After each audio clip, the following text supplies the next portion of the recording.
हैदराबाद में समाजी तंज़ीम पारां औरतुनि जे आलमी ॾियारे जे हवाले सां तक़रीब मुनक़द कई वई। SPO पारां मुनक़द कयल तक़रीब में समाजी अॻुवाननि सां गॾु बहिराड़ी जी औरतुनि पिणु शिरकत कई।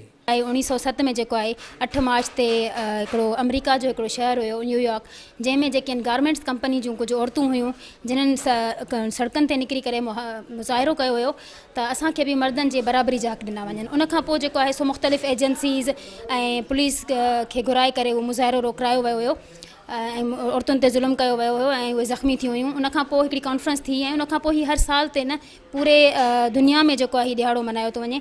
अॼु जो ॾियारो मल्हाइण जो मक़सदु इहो आहे त औरतुनि ते जेके ज़ुल्म था थियनि उहे ख़तमु कया वञनि, छो जो हीउ कंहिं ज़ात कंहिं मज़हब कंहिं हिकिड़े मुल्क में न आहिनि, हीउ पूरी दुनिया में थियनि पिया ऐं इन्हनि खे रोकथाम जे लाइ अॼु असां जॾहिं औरतुनि जे आलमी ॾियारे जी ॻाल्हि कयूं था त अॼु जी जेका थीम आहे उहा बि सिन्फ़ी मसावात जे हवाले सां आहे त असां सभु माना हिकु बराबरि आहियूं ऐं असां सभु गॾिजी अॼु इहो औरतुनि जो ॾियारो मल्हायूं पिया।